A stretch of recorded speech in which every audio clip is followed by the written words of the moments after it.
خوش آمدید کہتے ہیں آپ کو ایک بار پھر علماء کرام کے ساتھ ہماری یہ نشست ہے کہ جس میں آپ کے سوالات ہوتے ہیں اور علماء کرام کے جوابات ہوتے ہیں۔ ظاہر آپ کے سوالات بھی صورتحال اور اس کے حساب سے ہی آتے رہتے ہیں، اور اس وقت ظاہر ایک مخصوص صورتحال جو کہ کسی بھی لحاظ سے کوئی خوش کن صورتحال نہیں ہے، ڈیولپنگ سٹوریز ہیں اور شہادتوں کی خبریں ہیں۔ جناب سید علی خامنہئی کی شہادت کی خبر آئی کل، اور آج یعنی 24 گھنٹے پہلے تقریباً اب سے، اور ایک ظاہر مخصوص صورتحال ہے۔ مجھے اجازت ہے، مولانا اقبال مہدوی صاحب، مولانا عمران بشیر صاحب، مفتی عامر صاحب، مفتی سلیم صاحب سب موجود ہیں، سب کا بہت بہت شکریہ۔ تو مجھے اجازت ہے، تو مولانا صاحب یہ بہت سارے سوالات کا ایک خلاصہ ہے جو میں آپ کے پیش کر رہا ہوں، وہ یہی کہ لوگ کئی انداز سے تمام مکاتب فکر کے ہوتے ہیں کہ ان حالات میں بڑی ایک ویسے تو ظاہر ہم سب سنتے ہیں کہ مایوسی بالکل نہیں ہونی چاہیے، کفر ہے، لیکن میں لوگوں کے الفاظ ہو رہا ہوں کہ ایک مایوسی سی کہ دیکھیں یہ تو جب چاہیں تو فلسطین کے بچوں کو، جب چاہیں تو غزہ کی گلیوں کو خون سے بھر دیں، جب چاہیں تو بیت المقدس کا پامال کر دیں، سارے کا سارا جو تقدس ہے، جب چاہیں ایران میں مسلمانوں کو نشانہ بنا دیں، جب چاہیں جناب سید علی خامنہئی کو شہید کر دیا۔ تو ایک عجیب ایک یعنی مایوسی کی سی کیفیت، لوگ جھنجھلا کے پوچھیں بھائی کیا کریں، بھائی کیا یہ تو سمجھ ہی نہیں آ رہی کیا ہو رہا ہے، تو جس کو چراغ بجھتے چلے جا رہے ہیں سلسلہ وار، جتنے بھی اخوت کے پیکر تھے، دائی تھے، ان کو یہ ایک ایک کر کے شہید کر رہے ہیں۔ بسم اللہ الرحمن الرحیم۔ اپنی بات کا آغاز کرنا چاہوں گا سورہ احزاب کی آیت سے کہ من المؤمنین رجال صدقوا ما عاہدوا اللہ علیہ فمنہم من قضی نحبہ ومنہم من ینتظر وما بدلوا تبدیلا۔ یہ وہ آیت ہے کہ شہید آیت اللہ سید علی خامنہئی کی جب شہادت ہوئی تو ان کی شہادت کے اعلان کے ساتھ اس آیت کو پڑھا گیا تھا اور اس کو پوسٹ بھی کیا گیا تھا آفیشلی کہ کچھ مردان خدا ایسے ہیں من المؤمنین رجال صدقوا ما عاہدوا اللہ علیہ، جنہوں نے اس عہد کو پورا کیا کہ جو اللہ عز و جل سے انہوں نے کیا تھا۔ وَمِنْهُمْ مَنْ قَضَى نَحْبَهُ، کچھ وہ ہیں کہ جو عہد کو پورا کر کے جا چکے۔ وَمِنْهُمْ مَن يَنْتَظِرُ، اس میں آپ کے سوال کا جواب بھی ہے، کچھ ہیں کہ جو انتظار میں ہیں، منتظر ہیں۔ وَمَا بَدَّلُوا تَبْدِيلًا، اور حالات کیسے ہی ہو جائیں انہوں نے اپنے اس عہد کو تبدیل نہیں کیا۔ یہ آیت وہ ہے کہ جو خود ابا عبداللہ الحسین علیہ السلام نے عاشور کے دن پڑھی تھی جب مسلم ابن اوسجہ کی شہادت ہوئی۔ مسلم ابن اوسجہ ان کے ایک بوڑھے صحابی تھے، اور جب ان کی شہادت ہونے لگی تو حضرت حبیب ابن مظاہر بھی ان کے دوست تھے مسلم ابن اوسجہ کے، تو حبیب ابن مظاہر بھی پہنچے ان کے لاشے پر، امام حسین علیہ السلام بھی جب پہنچے تو اس وقت امام حسین علیہ السلام نے فرمایا کہ فَمِنْهُمْ مَنْ قَضَى نَحْبَهُ، کچھ ہیں کہ جو جا رہے ہیں، کچھ ہیں کہ جو منتظر ہیں۔ فَمَا بَدَّلُوا تَبْدِيلًا، انہوں نے اپنے عہد کو تبدیل نہیں کیا۔ اس وقت حبیب ابن مظاہر نے، چونکہ وہ فقیہ بھی تھے، یہ پوچھا مسلم ابن اوسجہ سے کہ اگر مجھے یہ معلوم ہوتا کہ مجھے بہت طویل عرصے تمہارے بعد جینا ہے تو میں تم سے کہتا کہ کوئی تفصیلی وصیت کرو، لیکن آپ جانتے ہیں کہ آپ کے بعد مجھے بھی پہنچنا ہے، تو اگر کوئی بات دل میں ہے تو کہہ کے چلے جاؤ۔ تمہارا بیٹا بھی موجود ہے خیمے میں، ان کی زوجہ بھی تھیں جو بیوہ ہونے لگی تھیں، تو کچھ کہہ کے چلے جاؤ اگر کوئی وصیت ہے۔ تو انہوں نے اپنے ان کانپتے ہاتھوں کو بلند کیا اور اشارہ فرمایا انگشت شہادت سے امام حسین علیہ السلام کی طرف، اور کہا کہ نہ میرے بیٹے کے لیے کوئی وصیت ہے نہ بیوی کے لیے، اسی کا بحاظ الامام، مرتے مر جانا لیکن اس امام کا ساتھ نہیں چھوڑنا، ابا عبداللہ الحسین علیہ السلام کا۔ تو دیکھیں ایک نظریہ ہے، ایک سلسلہ ہے، اور یہیں سے قوت نصیب ہوتی ہے۔ باقی جو ظلم کی ایک داستان ہے وہ آج نئی نہیں ہے، ایک سلسلہ ہے اس کا، اور پھر وہ جو سلسلہ تھا کربلا میں تو پھر وہ کوفہ اور شام تک جاری و ساری رہا، اور پھر اہل بیت اطہار علیہ السلام کے لیے جو بعد کے بھی واقعات تھے، امام زین العابدین علیہ السلام، امام محمد باقر علیہ السلام، جو زمانے کے حالات تھے اس میں اس طرح سے رہے کہ 14 سال تک قید بھی رہیں، اور کتنے ہی ایسے تھے کہ جو اسی قید میں ہی شہید ہو گئے۔ اس لیے اللہ عز و جل سے ایک تو یہ کہ وہ رضاً بقضائک و تسلیما لامرک، اس کی رضا پر راضی رہیں، اپنی ایفرٹ پوری کر دیں، اپنی کوشش پوری کر دیں، اور اس بات کو بھی سمجھیں۔ دیکھیں آیت اللہ سید علی خامنہئی ان کی تو شہادت ہوئی، ساتھ میں ایک اور واقعہ بھی ہوا کہ جو اور مزید ایکسپوز کر دیتا ہے اس پورے نظام کو کہ جو اس وقت ہماری بدقسمتی سے ہماری دنیا پر سیاسی اور معاشی طور پر حاکم ہو چکا ہے، وہ میں کہتا ہوں اس کو کہ وہ ایپسٹین فائل زدہ نظام ہے جس میں جنسی درندے ہیں۔ یہ وہ جنسی درندے کہ جنہوں نے چھوٹے چھوٹے بچوں کے ساتھ جنسی زیادتیاں کر کے اس کو ریکارڈ کیا ہے، ان کے بعض خبروں کے مطابق مثلا گوشت بھی کھایا ہے، بعض کے مطابق کھولتا ہوا پانی بھی ان پہ پھینک کے اس کو ریکارڈ کر کے سیڈسٹ جو ایک ہوتا ہے، اور یہ بات کوئی بھی مسلمان نہیں کہہ رہا، یا خود وہ کہہ رہے ہیں، خود ان کی اپنی سیریز آ رہی ہے، ان کے اپنی ڈاکیومنٹ سب کہہ رہے ہیں، تو وہ یہ کہہ رہے ہیں۔ دنیا میں جب ایسے پسترین ذلیل قسم کے لوگ حاکم ہوں گے تو پھر یا آپ یہی امید اور توقع رکھ سکتے ہیں. تو یہ جو اس طرح کا نظام اب کیا ہوا، وہ لوگ کہ جو اس نام پر آ رہے تھے کہ ہم ایران میں خواتین کو آزاد کروائیں گے، جی کیونکہ ان کے مطابق وہ بڑی قید سی ہیں، جبکہ اگر آپ حالات جا کے دیکھیں تو وہاں پر وہ نیوکلیئر سائنٹسٹ بھی ہیں، وہاں پر وہ آپ کو گاڑیاں چلاتی ہیں، ٹیکسیز چلاتی ہیں، اور ہر طرح سے پی ایچ ڈی ڈاکٹرز ہیں، پروفیسرز ہیں، ہر طرح کے بہت زیادہ ہائی لیول پر آپ کو نظر. ان کے مطابق یہ تھا کہ ہم تو آزاد کروانے کے، ان کی آزادی کی جو ڈیفینیشن ہے نا وہ یہ ہے کہ نعوذ باللہ مادر پدر ایسے آزاد ہو جائیں کہ ان کی خواہش کو پورا کریں، یہ ان کی آزادی کی ڈیفینیشن. لیکن جب انہوں نے اس کا آغاز کیا تو 100 سے زائد بچیوں کو مار کر کیا، جی اسکول میں حملہ کر کے. تو یہ کون سی آزادی آپ دلوا رہے ہیں؟ تو اس طرف بھی سوچنے کی، یعنی اس مائنڈ سیٹ کو بتلایا جائے اور سمجھایا جائے کہ انہوں نے جب آغاز کیا تو وہ اسکول کی بچیاں جو 8 سے 12 سال کے درمیان تھیں، جن کا اس سلسلے وہ تو میں نہیں ٹیررسٹ ہو سکتی، انہوں نے اس پر بمباری کر کے اس کے بعد بلکہ شاید یہ فگر اور بڑھتا چلا گیا. تو آپ کو یہ سارا مائنڈ سیٹ نظر آئے گا. دوسرا یہ کہ میں یہ بھی کہنا چاہوں گا کہ جو ہمیں سمجھنے کی ضرورت ہے کہ فرقہ پرست کوئی بھی ہو، خطیب مولوی کس طرح سے، اس سے بھی ذرا دور رہیں اور سمجھیں صورتحال کو. کہ بعض افراد مائنڈ سیٹ یہ کہتے تھے کہ دیکھو ایران اسرائیل آپس میں ملے ہوئے، یہ کتنا ہی سوشل میڈیا پہ پوسٹ ہوتا تھا، یہ تو آپس میں ملے ہوئے، یہ خالی بیان بازی کرتے ہیں آپس میں ملے ہوئے. تو میں کہتا ہوں کہ آپ ذرا جا کے ان کا گریبان پکڑیں اور دیکھیں کہ یہ جو آپس میں ملے ہوئے تھے آپ کے مطابق خالی اس خاطر کہ ایک سٹینڈ لیا تھا ایک کنٹری نے، اور چونکہ بظاہر شاید آپ کے مسلک سے وہ میچ نہیں کرتا تھا، تو اس لیے آپ کو کہیں نہ کہیں ڈاؤٹ کریٹ کرنا تھا کہ یہ تو ملے ہوئے ہیں، ایسا کوئی جہاد وغیرہ یا ایسا کوئی مقاومت ایسی کوئی. اب یہ سمجھ میں آتا ہے کہ کیا ہے. تو اس لیے اس سے بھی آزاد ہو کر ذرا سوچیں کہ آیت اللہ سید علی خامنہئی شہید وہ اسی راہ پر کہ جو اسماعیل ہانیہ، حالانکہ وہ تو اہل تسنن سے تھے، اس طرح سے اور بھی جو شہادتیں ہو چکی ہیں. تو بہرحال ہمیں اس بات کو سمجھنے کی ضرورت ہے کہ یہ وہ راہ یہ وہی تھی، یہ سفر وہی تھا، اس میں مسلک کی تفریق پہ نہ جائیں. ہاں، اور ظاہر ہے وہ تو ان ساری ہستیوں نے خود یہ اتحاد کا ثبوت دیا ہے. جناب اسماعیل ہانیہ صاحب اور حماس کی ساری لیڈرشپ اور سب، ظاہر ہے انہوں نے جس طریقے سے قربانیاں دی ہیں. میں ایک سوال چلاتا ہوں، اگر آپ چاہیں تو عصر حاضر پہ آپ کوئی بھی اگر کامنٹ کرنا چاہیں اتحاد کے حوالے سے بات، اور میں سوال کی سلسلہ چلاؤں تاکہ وہ بھی سلسلہ جاری رہے. آپ چلائیے گا جناب، پہلا سوال چلائیے گا، پھر ساتھ ساتھ ہی تاکہ بات ہوتی رہے. ظاہر دامن آپ کی گنجائش بھی کم ہے. جی چلائیے گا. میرا آپ سے یہ سوال ہے کہ ایک بندہ نماز کا وضو کر رہا تھا، ایسا لگتا ہے اسے کہ ناک میں پانی چلا گیا ہے، روزہ ٹوٹ جائے گا؟ اگر ٹوٹ گیا ہے تو اس کی قضا ہوگی یا کفارہ ہوگا؟ مفتی عامر صاحب بتائیں گے ذرا اس حوالے سے بھی پلیز. بسم اللہ الرحمن الرحیم. ہاں دیکھیے، اگر اس کو یقین ہے کہ ناک میں پانی چلا گیا ہے تو ایسی صورت میں روزہ ٹوٹ جائے گا اور اس کی قضا ہوگی، اس کا کفارہ نہیں ہوگا. ٹھیک ہے. میں جلدی سے ایک اور سوال بھی چلا دیں ذرا تاکہ جی چلائیے گا، اگلا سوال بھی چلائیے گا. میرا سوال یہ تھا کہ کیا ایک عورت پر عید نماز فرض ہے؟ اگر فرض ہے تو کیا وہ اکیلی گھر پر پڑھ سکتی ہے؟ جناب قبلہ مفتی عامر.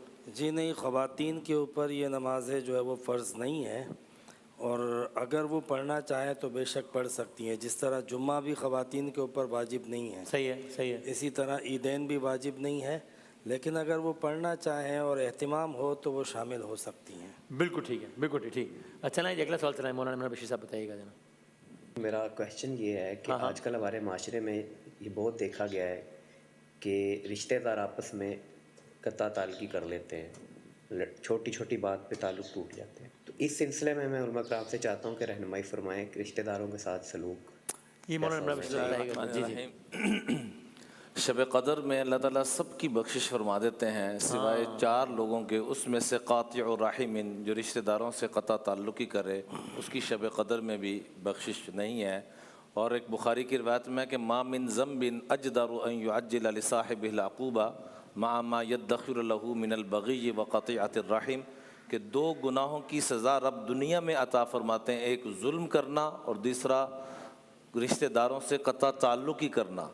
ظلم کے حوالے سے جو آج پوری دنیا میں جو حالات بنے ہوئے ہیں، اس کے حوالے سے میں عرض کروں گا کہ آج ہم پریشان ہیں. جیسے آپ نے شروع میں عرض کیا کہ کیا کریں، تو قرآن یہ کہتا ہے وَلَا تَهِنُوا وَلَا تَحْزَنُوا، نہ غمگین ہو، نہ پریشان ہو، نہ امید ہو. وَأَنْتُمُ الْأَعْلَوْنَ إِن كُنْتُم مُؤْمِنِينَ، اگر تمہارے پاس ایمان ہے نا تو تم ہی غالب ہو، تم ہی کامیاب ہو.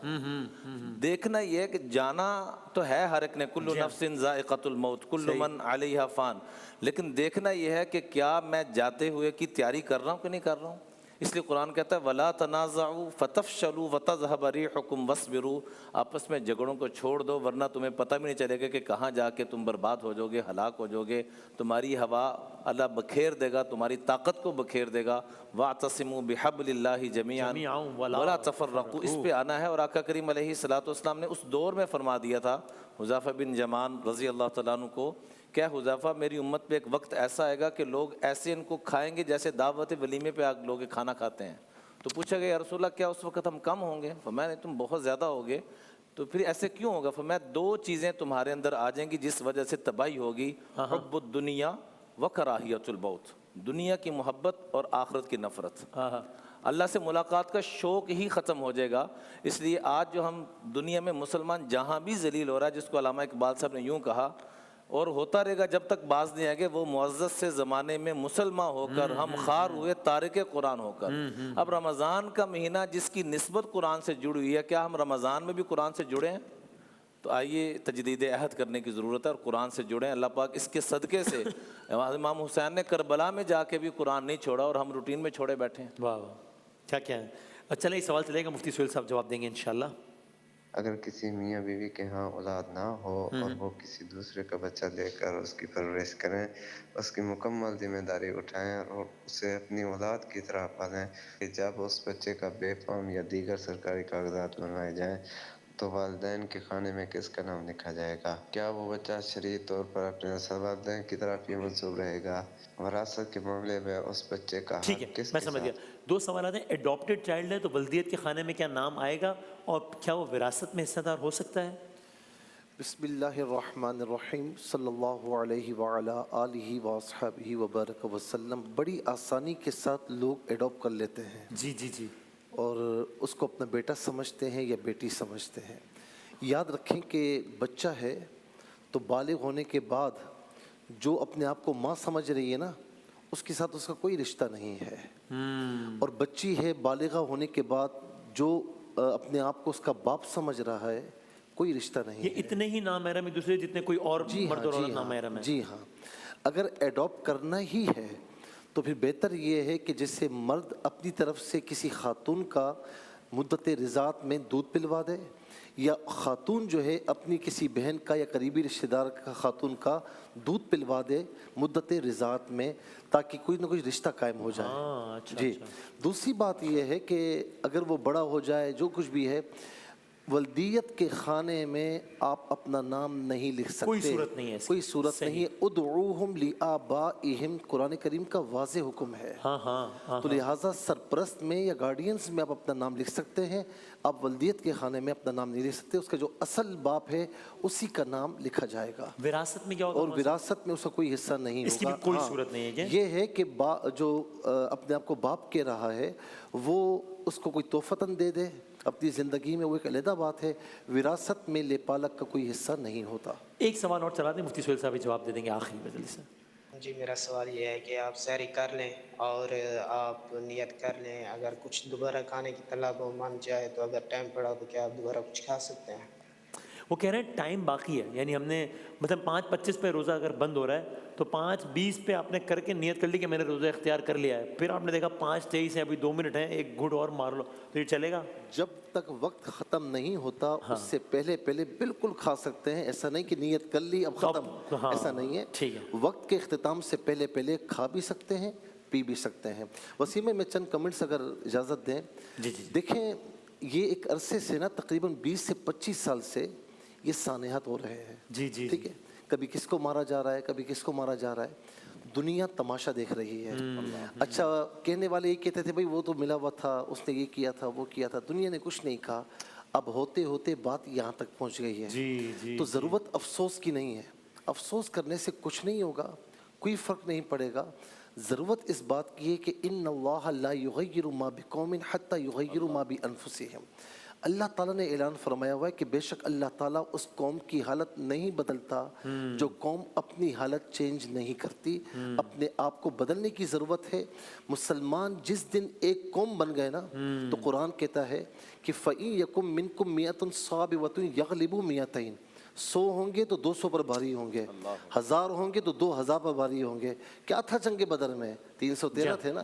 اس کے علاوہ کتنی مثالیں ہمارے سامنے ہیں، اور دشمن تو بغیر کسی تفریق کے مار رہے ہیں۔ جی جی، تو وہ دیکھیں، وہ مارنے والا یہ نہیں دیکھ رہا، یہ سمجھے کون کیا ہے کون کیا ہے۔ میں کہہ دوں کہ وہ نہیں دیکھ رہا کہ یہ اہل سنت ہے یا دیوبندی ہے یا اہل حدیث ہے یا وہ اہل تشیع ہے۔ صحیح بات۔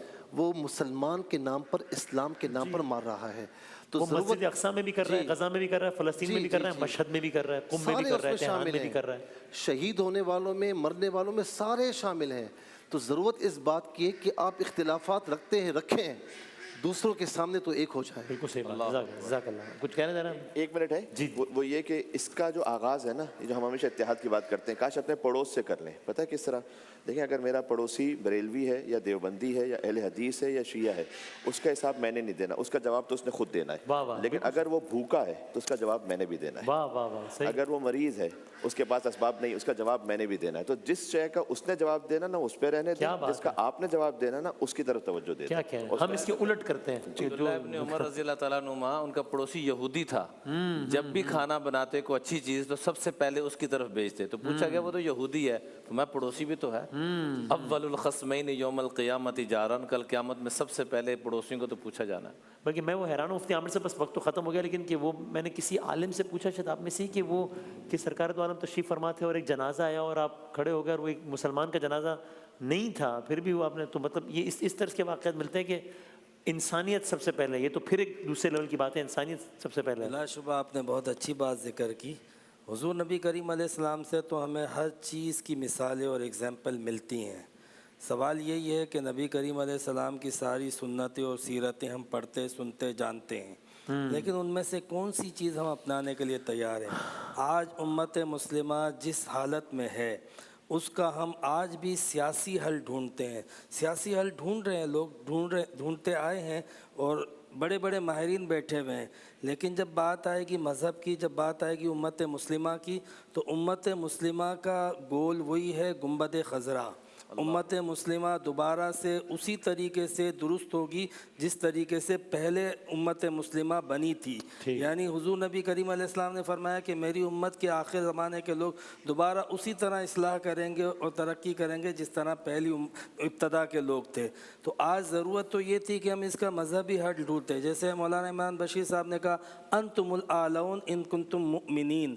ہم افسوس تو کر رہے ہیں، لیکن افسوس اس وقت کرنا چاہیے تھا جب ایمان کمزور تھا، افسوس اس وقت کرنا چاہیے تھا جب ہم نے خدا سے، وحی سے، ہدایت سے منہ پھیرا تھا، جب ہم نے اللہ کی اطاعت چھوڑ کے غیروں کی اطاعت کی تھی، تو اس وقت ہم نے افسوس نہیں کیا۔ یہ تو اس کا نتیجہ ہے جو آج ہم بھگت رہے ہیں۔ تو آج نتیجے پہ کیوں افسوس ہو رہا ہے جب ہم نے اللہ تعالیٰ سے اپنا تعلق ہی توڑ کے رکھا ہے؟ ہم نے کس معاملے میں اللہ رب العزت سے مدد مانگی، اللہ رب العزت کی اطاعت کی؟ ہم نے کب قرآن کی، دین کی، مذہب کی کب حیا کی؟ جب ہم نے نہیں کی ہے تو پھر اب ہمیں اپنے پیروں پہ خود، اگر ہے کوئی دم تو ہم اس سے نمٹیں گے، جو بھی سیاسی حل ہے۔ اگر اس کا مذہبی حل چاہیے تو آؤ قرآن کی طرف، آؤ اللہ کی طرف، آؤ نبی کی طرف۔ جزاک اللہ، بہت شکریہ، بہت نوازش، تمام علماء کرام کا بہت بہت شکریہ۔ ایک بریک کے بعد ہم اپنے کوئز کے سیگمنٹ کے ساتھ حاضر ہوتے ہیں انشاءاللہ۔